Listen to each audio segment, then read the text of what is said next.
let's get it rolling. We'll welcome Brian Michael back to Philly Pressbox Radio. Brian, solve all this for us. Hello. Hey, Brian, how you doing, man? Good. How are you guys? All right.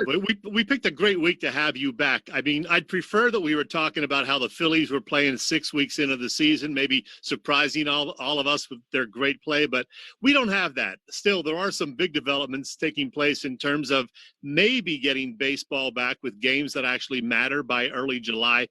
It's been a crazy week. Where do things stand, Brian, with all of that right now? So right now, the owners agreed to a plan, a shortened season, so probably somewhere 75 to 82 games, about half of a season. And it's on the players now and the Players Association to see if they approve it as well. There have been some sticking points in terms of course, compensation, right? The owners agreed back when this quarantine started that or the players, agreed that they would be okay with the prorated salaries. So basically, if we play half the season, 82 games, they'll get paid half their salary for the year. Now it's looking that the owners are saying that isn't going to be economically feasible. So even though the owners have approved a plan, there's already still some contention amongst the ownership to say we need more of a revenue split. We're going to lose a lot of money, even if we pay half the salary or prorated salaries. We're still going to lose more money than we would if we do something like a 50-50 revenue share. The players don't sound like they want to go for the revenue share. They're obviously giving up a lot and having to make a lot of sacrifices to make this season happen. So I think that's going to be a pretty big sticking point. But again, it's not really that big of a surprise. The money is what it's going to come down to. Wow. Hey, Brian, what was the deal at the beginning? Didn't the owners provide the players with like a loan? They paid them forward with the idea that they would correct this thing, and now it's part of the problem? Yep. That's pretty much what happened. It's something similar to what goes on in the NBA. A lot of the NBA salaries get put in escrow, and then at the end of the year, it gets tallied up and see if the percentages work out according to the collective bargaining agreement. One, it's amazing how quickly they've made some of these decisions between the owners and eventually the Players Association, because at the end of next year, we do have the end of the collective bargaining agreement. Those are usually pretty contentious. All but I think 2 have ended in work stoppages, and luckily they're the last 2. But yeah, I feel like whatever agreements get done this year have a potential of getting undone at the end of next season too. So a lot of money is going to change hands, but it does seem obviously like the owners are going to be losing a lot on this season. But you think if anyone could afford it, it should be them. And what do you know about the schedule? You said it's probably going to be an 82-game schedule, but it's not going to be a typical National League and American League schedule with the breakdown. It's going to be kind of a regional thing. Is that what I understand? Yeah, that's the plan that I've been hearing. It'll be broken up into the divisions according to geography. So it'll be 3 main divisions in baseball, and the Phillies would be in the East, and that would comprise the National League East and the American League East in one super East region division. The Phillies would play their normal division rivals, the Marlins, Braves, Mets, and Nats, 12 times a year, and then they would play the AL teams 6 times a year. So that would be the Yankees, Orioles, Rays, and Red Sox.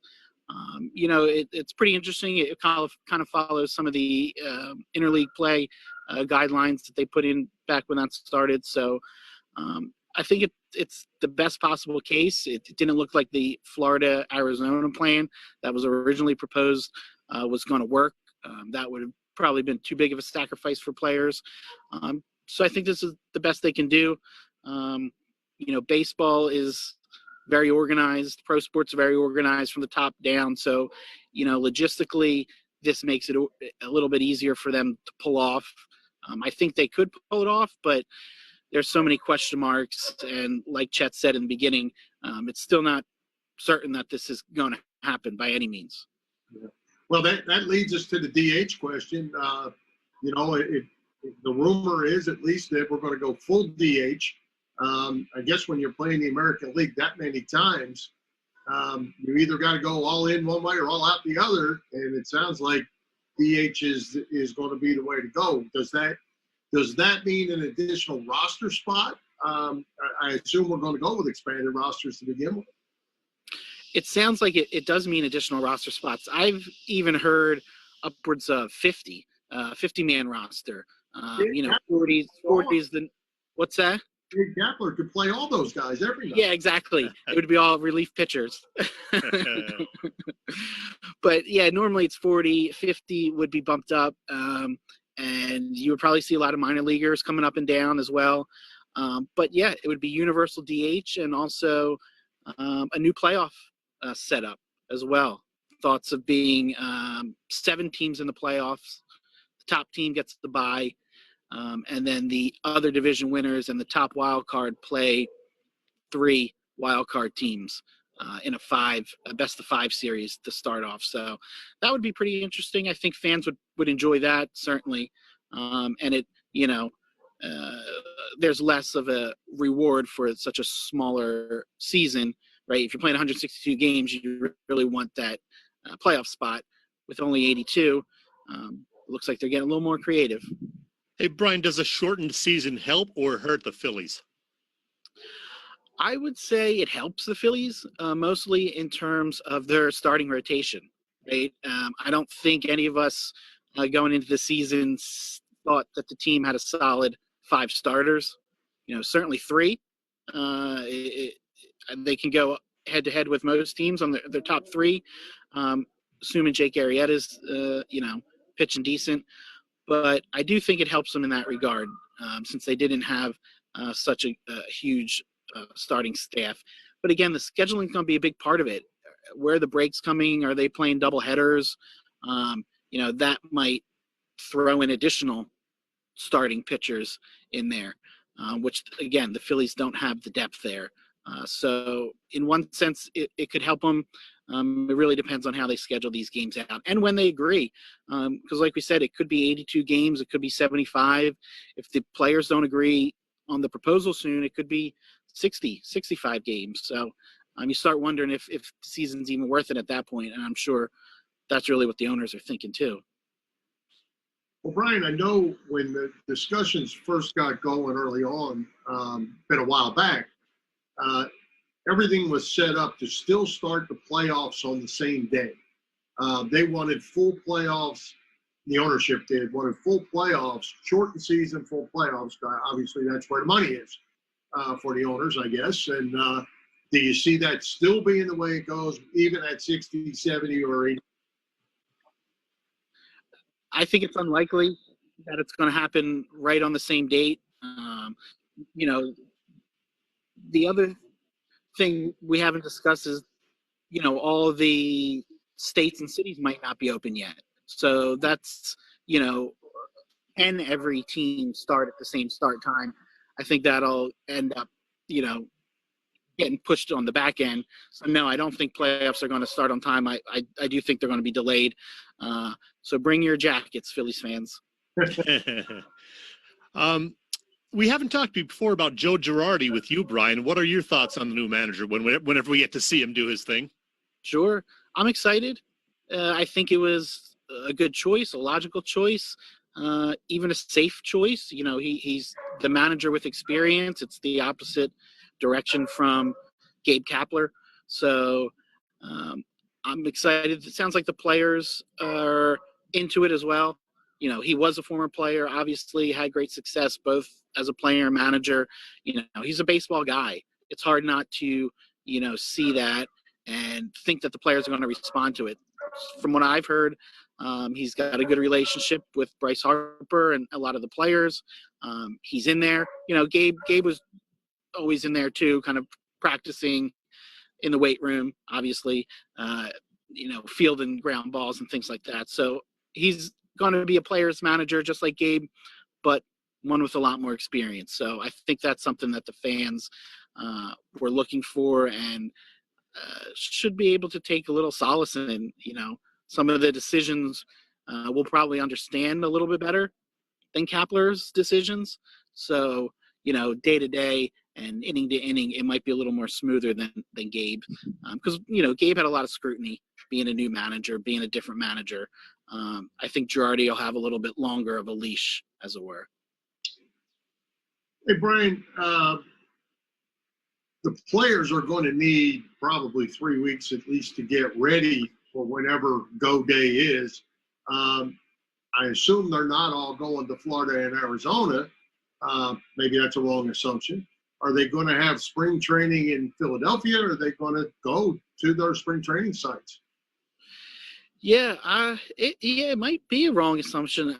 It sounds like Florida and Arizona are definitely possibilities. Again, because of just the uncertainty of when all the states are reopening. I know a lot of the Phillies players stayed down there in Clearwater when the quarantine happened. And to be honest, I was down there too in mid-March, right around when all this was starting. And I'll tell you, I'd much rather be in Florida than in South Philly for a quarantine any day of the week. So, I have a feeling it might be centralized somewhere other than the home stadium, whether it's Arizona or Florida or even a different state. Back in the day, teams would go to Arkansas, Georgia, all different places down south. But, that was because it was warmer down there. In the middle of June, July, we can kind of do that almost anywhere. It would give the stadiums a chance to reopen and do some soft launches, because again, that's the whole other side of this. Besides the players and the owners, the stadium employees opening the stadiums, even if it's just for the players, even if it's closed to the public, the training staff and all that need time to get going and get protocols in place to keep them safe as well, because I'm not sure all of that has been ironed out by any means yet. Hey, Brian, May 29th is the 10th anniversary of Roy Halladay's perfect game, and on that night, ESPN is airing an E60 documentary about Roy called Imperfect, which looks very interesting. I know he's been gone 2.5 years now, but it's still hard to believe, what led to his deadly plane crash, all that, the drug usage and all that. What are your memories of Roy, and are you looking forward to this show? I'm looking forward to learning more, but it certainly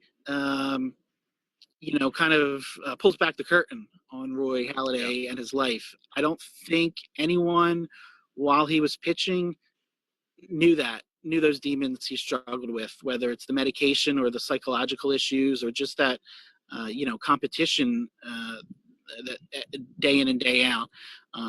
So, yeah, we all saw him as an amazing, great pitcher who, in many ways, was perfect. We're close to perfect on the mound. And, you heard about him going to the minor leagues and struggling here and there, but that was all, baseball. And between the lines, I don't think anyone knew that, underneath there was some of these issues that he was dealing with and, eventually maybe succumb to. So I think it'll be a painful one to watch. I did see at least Brandy Halladay, his wife, is in it and gave several interviews. So, it would be good to hear from her, her side of it, and just the fact that she's comfortable with it. Because, yeah, in a little bit, in a way, I'm not looking forward to it. Right? I don't want to bring up some of those bad memories that happened after his career. But, with any person, you have the good and the bad. So if she's willing to make some of that public, then, yeah, I think it could only, help people. I think that's ultimately what the thought is, that, yeah, you have these athletes, you think they're superhuman, but they're just as vulnerable as anyone else. Hey, Brian, I have to ask you, Bryce Harper interview the other day that aired, man, the guy sure seems like he says all the right things, and he sure seems Philly. What do you find Harper to be a lot different guy than you thought when he was a National as he is with a Philly? He's all in Philly. Sure. Not really. I used to live in DC, so I had a front row seat to him coming up as a rookie and playing for the Nats. And he always carried himself in that way. I definitely have noticed a difference between his time in DC and in Philly. He's embraced Philadelphia a lot more than he has embraced DC when he was there. I think part of it was he wanted to start a family, and Philly made more sense. I certainly agree with him on that level. And, he's a little more engaged with fans than he was in DC on a personal level. Maybe it's him being comfortable. He got the big salary. Maybe he's just, more comfortable as a veteran. But he's definitely seemed to interact with fans a lot more just randomly on social media, in addition to the interviews and, always saying the right thing, except that one introduction when they were down in Clearwater 2 years ago, and he wanted to bring title home to DC. Yeah. I'll give him that one break, but yeah, he says all the right things, and I think he's genuine about it too. So, I think he's great for fans, and hopefully he has another good year, another 11 good years. Yeah. Brian, one last thing from me. In addition to running Phillies Nation, you're also the big boss man at Scheib Sports at 13th and Walnut in Philly and in the King of Prussia Mall. Now, I believe you're still closed due to the pandemic. I'm in Jersey, so I don't know all the rules right now in Pennsylvania, but any word on when stores like yours will be given the go-ahead to reopen?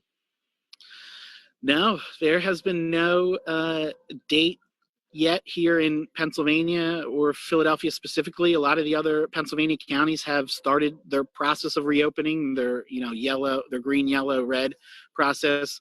But Philly's still in the red and in the dark red, unfortunately.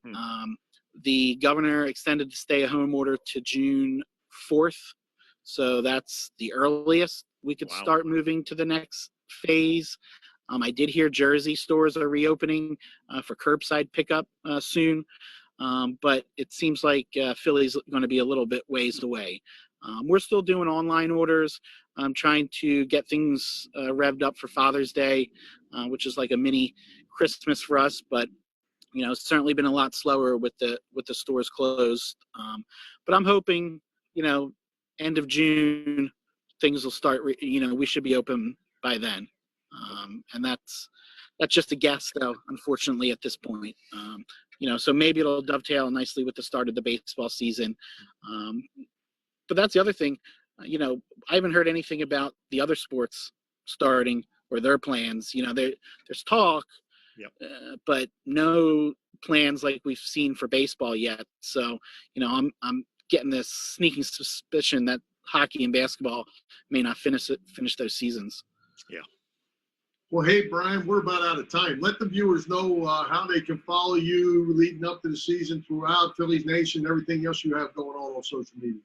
Sure. PhilliesNation.com is your best source for your Phillies news and latest breaking news, especially covering when opening day is happening. We also have a big giveaway every Monday. We've been doing a Phillies prize pack leading up to opening day. We do have enough prizes for another month or so hopefully things start soon. But yeah, you can find us at PhilliesNation.com or certainly Facebook and Twitter as well.